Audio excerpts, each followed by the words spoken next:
Morning, everyone. Last class we started a new concept. So that is three-tier system of local self-government. So in which I started talking about the three-tier system of local self-government. That was Grama Panchayat, Panchayat Samiti, and Jilla Parishad. So these three are known as three-tier system of local self-government at rural areas. Last class we started talking about, we just started with talking or discussing about local self-government, and we just came to know what is local self-government, and there are two types of local self-government, that is at urban and rural. Then we slowly started entering into the Panchayat Raj Act. Okay, the Panchayat Raj Act. So where it says the presence of three-tier system of government, local self-government, to look after the functions of the villages. Then we also talked about a concept called Grama Sabha, where we also discussed about the concept of Grama Sabha. Then last class we entered with the concept called Grama Panchayat. Okay, so Grama Panchayat, a concept we started to discuss or started to talk. So I just started discussing about Grama Panchayat. Okay, so Grama Panchayat is the concept of Grama Panchayat, which is consisting of elected members of by Grama Sabha, the concept we talked. And also we talked the executive, okay, the executive committee of an Grama Sabha, which is known as Grama Panchayat, that also we discussed. And it is headed by Sarpanch, and to elect a Sarpanch we conduct an election, which is a secret ballot as well as the direct election by using an adult franchise method. Also we had talked or we had discussed in the previous class. Then at the same time, the more number of seats, that is the reservation, is given to the women. Okay, to an PRIS, that is per chairperson of Panchayat Raj institution, so which is being given. Then we started entering into the functions of Grama Panchayat. So in that we just started talking obligatory functions. So in that last class I discussed about the 5 administrative functions of Grama Panchayat. So we had discussed.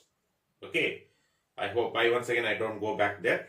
And today's class we are going to discuss 2 more obligatory functions of Grama Panchayat. Okay, that is, one is socio-economic functions and another one will be judicial functions, which we are going to have it. Okay, then after discussing that, when we get into next second the system of local self-government, so that will be Panchayat Samiti. Okay, so when we talk about the socio-economic functions, the first and foremost function, so we can see is, that is, Panchayat takes steps to prevent, outbreak diseases like cholera. Okay, so many outbreak diseases are being seen. Okay, the cholera, the diseases, and there are malaria. So like this, many outbreak diseases. So it's a duty of a panchayat. It's a duty of a Grama Panchayat. Okay, duty of a Grama Panchayat to take care. Okay, to take care of a particular village. Then clear the wells where the drinking water facilities are being given for the villages. The regular cleaning for the wells should be given, and even the ponds where the animals are allowed to drink the water. Okay, such places also should be kept clean by a village panchayat. Okay, and remove the dead cattle. Okay, to remove the dead cattle, it is a duty of a village panchayat to stop even the killing of the cow or the cattle, and as well as to look after or to take care of the cattle in a village. Okay, it's a socio-economic responsibility of, the Grama Panchayat which we are having it. Okay, that's the first one we are having. Then the second function, if you see, welfare of expectant mothers. Okay, especially the pregnancy mothers. Okay, they should be taken care by the Grama Panchayat by providing the various schemes when during the time of pregnancy. And at the same time, the needy of children in the village also should be taken care. Okay, the small children's. Okay, where there for their particular children's also the various schemes should be provided, which is being provided by a government that should reach to the mother and the child to the village level. Okay, and even the pulse polio drops. Okay, so that has to be reached to the children. Okay, it's all duty of the Gram Panchayat to take care of that. Okay, and setup of elementary schools. Okay, elementary schools for providing the primary education. So, okay, every village should have at least Anganwadi and as well as 1 to 7th. Okay, the primary education. Okay, every village should have a government school of 1 to 7 plus Anganwadis. Okay, which compulsory should have. It's a duty of Grama Panchayat. If it is not there, it's their duty to establish or to construct elementary schools where 1 to 7 should be there. Free and compulsory education should be given up to 14 years. Okay, that's the one function which we are having. Next, fourth one we are having development of agriculture. Village, when we say village, the majority of the people or majority of the farmers or majority of the personalities will be involved in the land cultivation. Okay, so when land cultivations are there, so during such situation, the development of an agriculture, should be taken care by the Panchayat Samitis. Okay, the Grama Panchayat. Okay, they are the people who are responsible for developing the agriculture system in the rural areas. Okay, how grazing the grounds. Okay, where the grounds has to be given for, especially for the animals, cattle. Okay, the grazing grounds. And for farmers, for well development, good fertilizers should be supplied. Good seeds for the cultivation should be supplied. And even the cattle breeding. Okay, increase of the cattles. The breeding also should be encouraged. So all this are nothing but which is related to the development of agriculture. So which is taken care or which should be taken care by the village Grama Panchayat. Okay, that's the one aspect which we have. Then development of small scale industries. If at all, if there is small scale industries in particular village, that village particular small scale industries should be developed by village. If not, it's a duty of Grama Panchayat and it's a dream of a Gandhiji. Okay, where he says every village should have a presence of small scale industries. Okay, and it's a duty of a Grama Panchayat. If the small scale industries are there, it is to encourage and to run the industry. The Grama Panchayat has to give complete support. Or if the small scale industries are not seen in the industries, the villages, it's a duty of Grama Panchayat to see that, to establish small scale industries, for the development of a village. According to Gandhiji, if every village when it is having a small scale industry, the development of a village automatically will rise. Okay, that is the dream of Gandhiji. So where the development of a small scale industries also should be taken care by the Grama Panchayat. Okay, so these are the 5 obligatory functions of socio-economic functions of Grama Panchayat which we are having it. Next we are the third one we are having, so that is judicial functions. Okay, judicial functions. So before I go into the Grama Panchayat's judicial functions, actually when we talk about the judicial functions at Grama Panchayat, usually a concept comes called Nyaya Panchayat. It's a judiciary system of village level.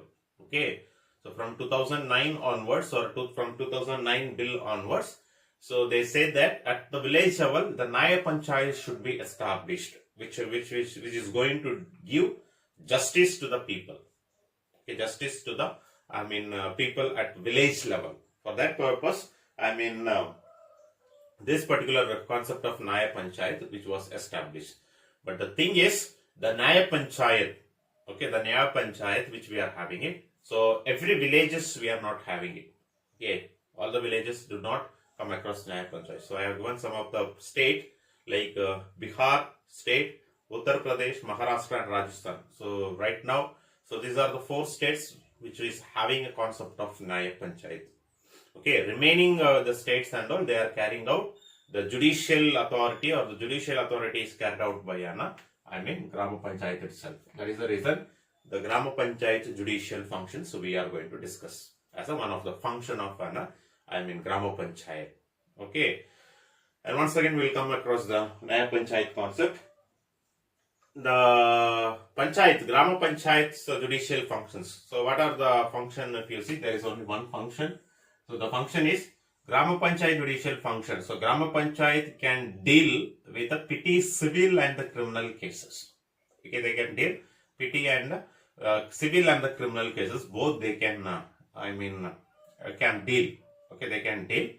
And the cases like you can see there, theft, quarrels, and trespassing. Trespassing means having an eye, or taking somebody's property. Okay, taking somebody's property is nothing but trespassing cases. And encroachment on public property. Okay, so occupying the public property. Okay, such cases. Okay, trespassing means you are entering to somebody's property and you are taking that property to yours and saying that it is yours. Okay, such cases. And encroachment on public property means, okay, it is related to the occupying the or taking the government properties under your control. Okay, that such cases can be dealt with the Grama Panchayat. Okay, and there are 3 characteristics are there. You can see here 3 characteristics. The characteristics are, the first and foremost characteristics is, any cases that is dealt with Grama Panchayat, they are not supposed to give a sentence of imprisonment. Okay, they cannot give a sentence of imprisonment. Okay, their justice is based on compromise, peaceful and compromise. Okay, their justice is peaceful and compromise. That's it. Okay, they cannot reward a sentence of imprisonment. They cannot be rewarded. That is the first characteristic. Second one is, lawyers are not allowed to appear before the panchayat. And civil and the criminal cases, when Grama Panchayat is dealing, no lawyers are taken. It's the village headman, that is Sarpanch. They are the people who are going to give justice to the particular cases. And the third one is the decision of panchayats. Suppose one, for example, trespassing. A person who might have occupied somebody's property, he might have gone to Grama Panchayat and he might have told this particular problem to be solved. Finally, the decision of panchayat has come, and the person who went and said that his land is taken by somebody, but that particular land in the decision, it is given to that XYZ. Then the person who went and sent to Grama Panchayat that so and so person has taken up my land. So he can take the decision of an Grama Panchayat and he can file the cases in the subordinate court, that is district magistrate. Okay, it's nothing but subordinate court. Okay, you can go to the court. Okay, that's one more characteristics which we are having. And one other thing is very important, the concept or one thing is the Grama Panchayat judicial decision or judicial function as well as Nyaya Panchayat judicial functions, always it is speedy and inexpensive, no money should be given for the justice. Okay, that is the one more concept which we are having it. Okay, so that's about the obligatory functions, socio-economic and the judicial functions, so which we are having it. So next class, so we will go with the next, the second, the important concept, so that is Panchayat Samiti, and there we are going to talk about the functions and composition of Panchayat Samiti, these 2 concepts, so which we are going to discuss in that particular, concepts. So next class, so we will go with the Panchayat Samiti. So this is about the Grama Panchayat and its 3 obligatory functions, okay, which we are having it. Okay. Next class, so we will move with the one more the functions, or one more the concept, so which we are having it. That is now whatever we talked is, that is obligatory functions. So next class, so we will be talking about discretionary functions, the second discretionary functions. Then we will go with the Panchayat Samiti. Thank you.